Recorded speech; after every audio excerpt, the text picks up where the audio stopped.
I would say the biggest challenge I faced in my career was being the only woman in my workplace at times, and that made it difficult to have my ideas valued or sometimes my voice be heard.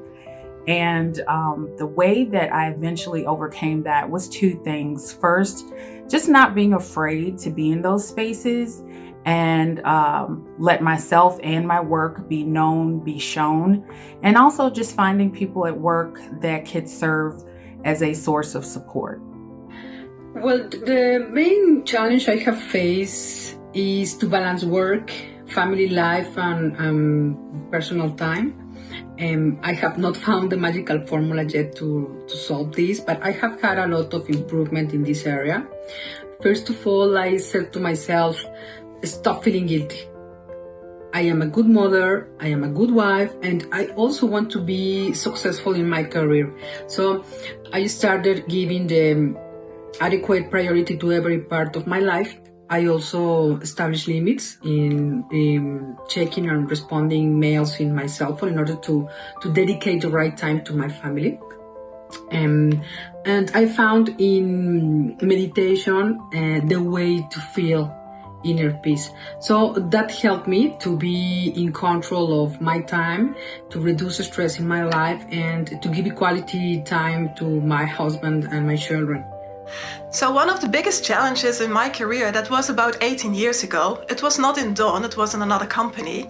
And the biggest challenge was that when I started as a junior and I was prepared to go to the next step to become a senior, I was told that I was not fit for the job because I worked part-time, was a young mom, did have the wrong gender and the wrong hair color.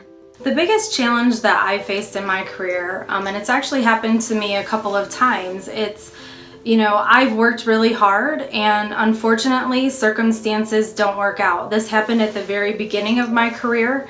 I went through an internship program and I did really well at my project, and unfortunately it didn't result in a job offer. So how did I overcome that? Life went on and I got a job somewhere else, and it ended up being the best thing that could have ever happened to me. I realized that the skills I had built, not only through college, but working and my internship, they were transferable and they were highly valued.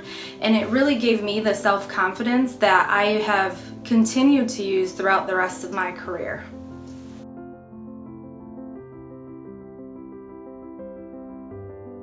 Assumptions about women, I think that the family situation still remains dominant in that.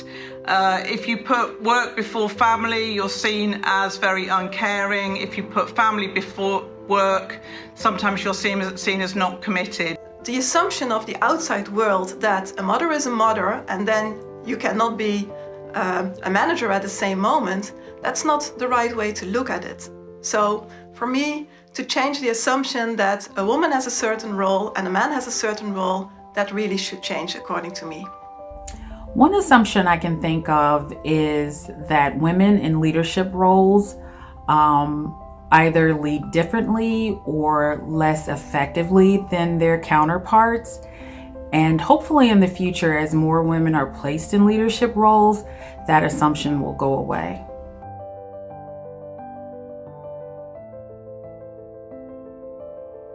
Para mí el reto que enfrenta actualmente la mujer es buscar el equilibrio para administrar su tiempo y cumplir con sus responsabilidades tanto en el trabajo como en la casa y tener su flexibilidad y bienestar para sí misma.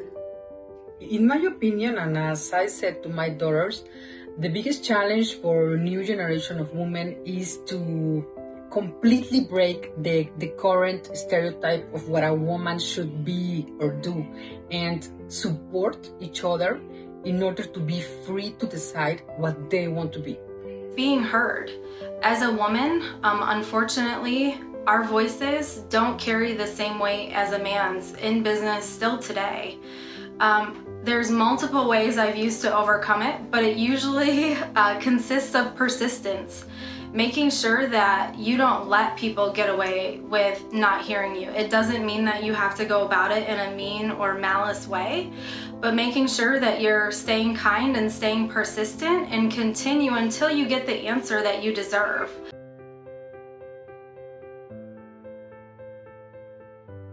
Well, if I could go back in time and have a conversation with my younger self, I think the first thing that I will do is to give a big hug to that young lady. And I will say, hey, enjoy the journey. Celebrate every little victory. Be proud of yourself. And please don't stress yourself so much. Be confident. Don't make excuses for needing to do things with your family. I had an old boss who once said to me, you will always remember not attending your child's school play, but you'll never remember the reason that you didn't go. And having people around you who support that and understand that is really important. One thing I wish I had done younger would have been to step outside of my comfort zone. Not be intimidated or afraid to try new things. Sometimes when you do that, there are opportunities that come along that you've never dreamed of. And if you don't attempt something, you obviously can't succeed at it. If I could go back and give myself any advice in my younger years, it would to be more compassionate for myself. I think we as humans, and especially as women, we are most critical of ourselves. We have compassion for everyone around us, but sometimes we're not as compassionate to ourselves and in the responsibilities and the loads that we are carrying.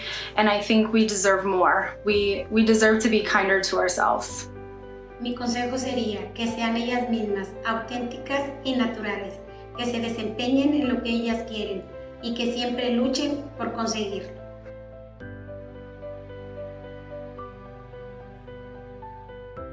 To help the next generation of women, I would say don't be frightened to challenge things, but be sure to be challenging the right people, the people that can make a difference. I think you'd be surprised at how many people actually do want to change things, but they can't necessarily see what it is that they need to change. Invest in yourself.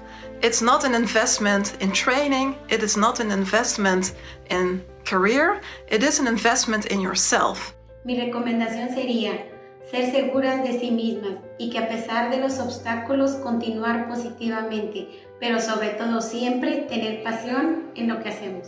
To believe in themselves, to follow your dreams. A lot of people is going to say that it's too much for you, that you cannot do this or that, or maybe that you are not enough. And what I suggest is to meet your own expectations and live the life you want to live. You are very powerful. The only thing that you need to do is to believe in your own value. And I can assure you, if you really want it, whatever your dream is, if you really want it, you are gonna make it.